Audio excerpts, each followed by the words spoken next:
अस्सलाम वालेकुम फ्रेंड्स, उम्मीद है आप सब खैरियत से होंगे। तो फ्रेंड्स, ये मेरे पास हायर की ऑटोमेटिक वॉशिंग मशीन है और इसका मॉडल है HWM901789। तो इसमें प्रॉब्लम ये आ रही है कि इसको हम स्विच लगाकर ऑन कर रहे हैं तो ये ऑन नहीं हो रही। ये मैंने आपके सामने इसका स्विच लगाया है और मैं अब इसको ऑन कर रहा हूँ तो ये आप देख सकते हैं कि ये ऑन नहीं हो रही। पीछे से सप्लाई ऑन है, ये मैं आपको इसका वोल्ट मीटर पे चेक भी कराता हूँ उसके में वोल्टेज कितने आ रहे हैं। तो ये तकरीबन 230-35 के करीब इसमें वोल्ट आ रहे हैं, लेकिन ये वॉशिंग मशीन ऑन नहीं हो रही। तो ये इस वॉशिंग मशीन इसमें ज़्यादा पावर आया, यानी कि डबल फेज़ आया है, उसकी वजह से वॉशिंग मशीन बंद हो गई है। ये आप देख सकते हैं कि वोल्टेज इसमें 415-20 के करीब वोल्ट हमें शो कर रहा है जिसमें स्विच लगता है इसका वॉशिंग मशीन का। तो ये ज़्यादा पावर आने की वजह से हमारी वॉशिंग मशीन बंद हो चुकी है। तो इसका सबसे पहले हम बैक पैनल खोलेंगे। ये बैक पैनल में 6-7 स्क्रू लगे हुए होते हैं, हम इसको ओपन करेंगे। तो इसको खोलने के बाद इसका फ्यूज़ चेक करेंगे। इसमें एक फ्यूज़ लगा हुआ होता है अंदर, वो फ्यूज़ हो सकता है वो फ्यूज़ ओवर वोल्टेज होने की वजह से वो उड़ गया हो। तो इसके सारे स्क्रू हम खोल लेते हैं। तो ये मैंने सारे स्क्रू इसके खोल लिए हैं और इसके बाद इसका कवर इजीली हट जाएगा।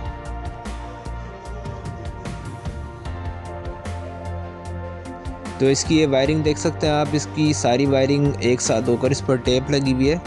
तो सबसे पहले तो इसकी हम टेप हटाएंगे और इसकी वायरिंग अलग अलग करके इसका फ्यूज़ चेक करेंगे कि इसका फ्यूज़ किस जगह पर है।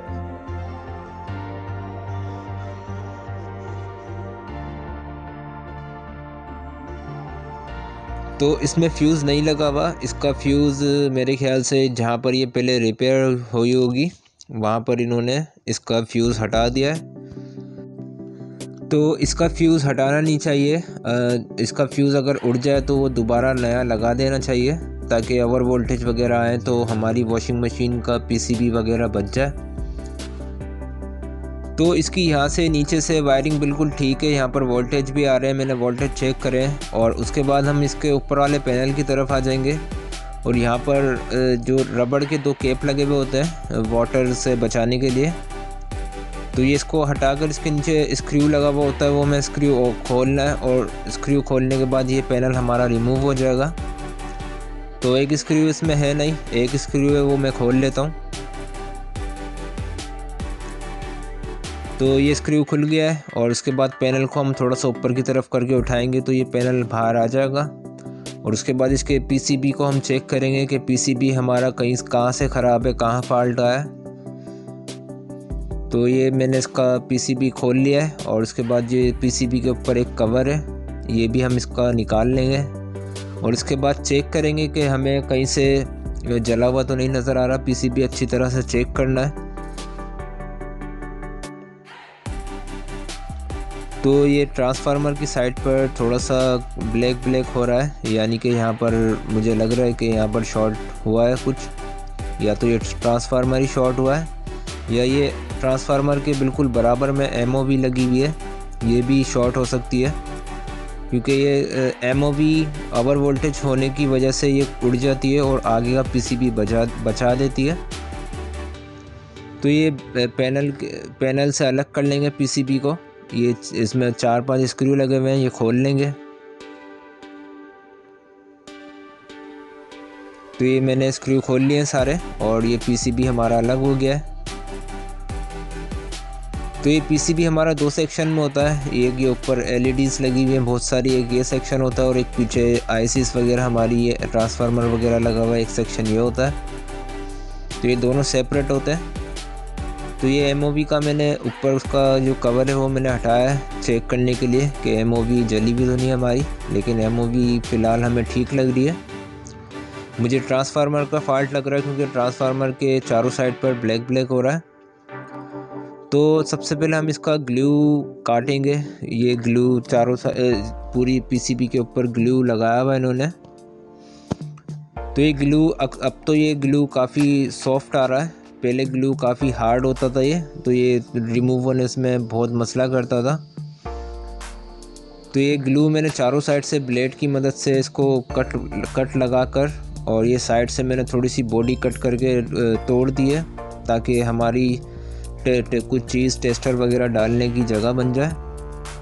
और हमें चाहिए होगा पेट्रोल हमें अच्छी तरीके से डालकर इसमें और किसी टेस्टर या स्क्रू ड्राइवर की मदद से हमें हल्का हल्का उठाना पीसीबी को।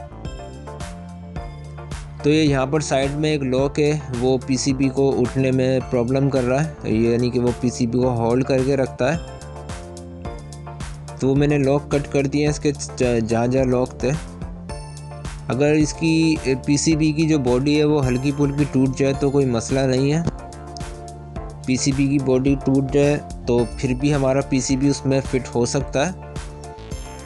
तो ये जितने भी लॉक हैं पहले आपको रिमूव कर लेने हैं। उसके बाद पेट्रोल डालकर बिल्कुल हल्के हल्के हाथ से हमें इसको पीसीबी को उठाना है, तो वो ग्लू कटती जाएगी।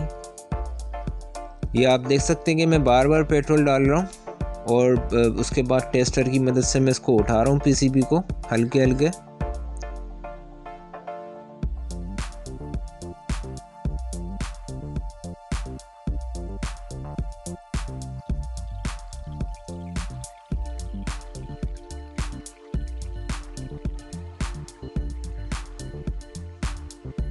तो ये तकरीबन काफ़ी उठ चुका है पैनल हमारा पीसीबी।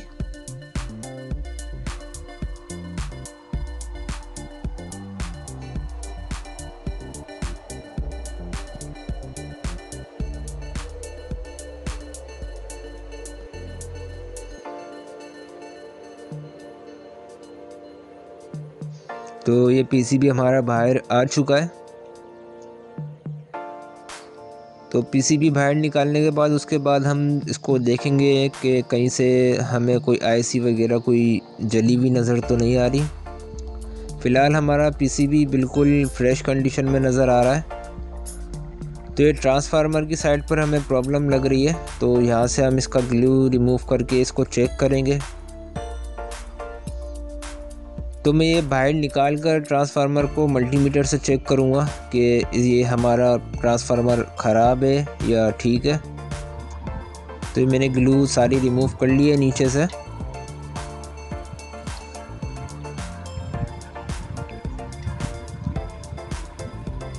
उसके बाद मैं सोल्डरिंग आयरन से इसकी जो सोल्डरिंग है वो इसको रिमूव करूँगा, सोल्डरिंग को डिसोल्डरिंग पंप से। आप डिसोल्डरिंग वायर भी यूज़ कर सकते हैं इसकी सोल्डर रिमूव करने के लिए। तो मैंने ट्रांसफार्मर की चारों लेग्स की सोल्डरिंग वायर रिमूव कर ली है और उसके बाद हमारा ट्रांसफार्मर इजीली बाहर आ गया है। और ट्रांसफार्मर के नीचे आप देख सकते हैं कि काफ़ी जला हुआ आपको नज़र आ रहा होगा, जो कि ट्रांसफार्मर हमारा जला है, उसकी वजह से ये हमारा ब्लैक हो गया सारा। तो ये ट्रांसफार्मर मैं चेक कर रहा हूँ मल्टीमीटर को कंटिन्यूटी पे रखकर।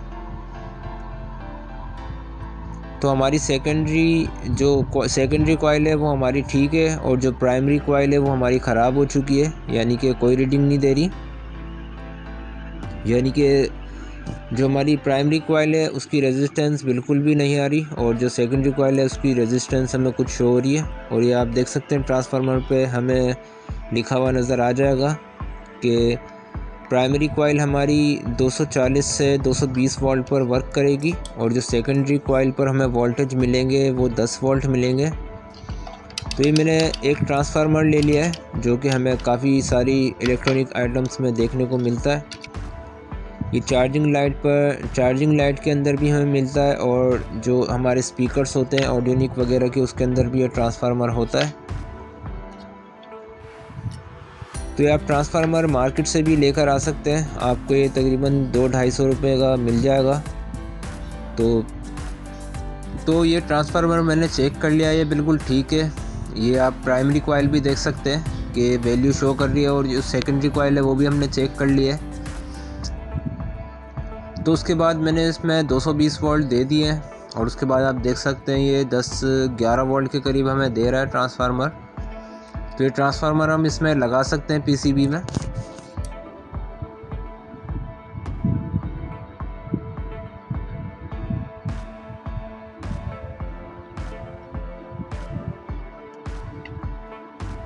इसकी चारों वायर्स इसमें सोल्ड कर देंगे। तो ये जो रेड वाली वायर है, यहाँ से 220 हमें ट्रांसफार्मर को मिलेगी हमारे, और जो ब्लू वाली वायर है यहाँ से ये 10 वोल्ट आउटपुट देगा।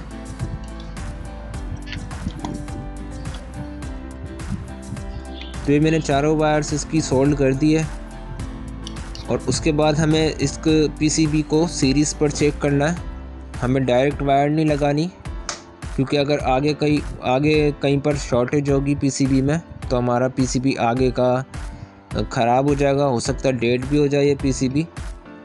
तो ये देख सकते हैं आप, ये 2 न्यूट्रल लिखी हुई है इस पर NN, और एक लिखा हुआ है L लाइन। तो ये मैंने सीरीज़ पर इसको कनेक्ट कर दिया है, और इसके बाद मैं इसको बटन इसका ऑन करूँगा।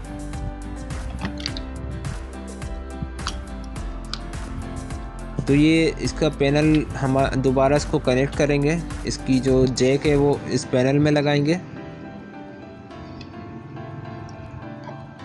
तो ये मैंने पैनल पे लगा दिया है, और उसके बाद ये वायर है इसको सीरीज़ पे लगाकर हम चेक करेंगे पीसीबी को। तो ये मैंने सीरीज़ पे लगा दिया है इसको, और इसका बटन भी हमने ऑन कर दिया है। तो ये हमारा पीसीबी ऑन हो चुका है अब। तो फ्रेंड्स, आज की वीडियो यहीं तक थी। अगर वीडियो अच्छी लगी तो लाइक कर दीजिएगा, और अगर चैनल को अभी तक सब्सक्राइब नहीं करा तो सब्सक्राइब कर दीजिएगा। मिलते हैं नेक्स्ट वीडियो में। अल्लाह हाफिज़।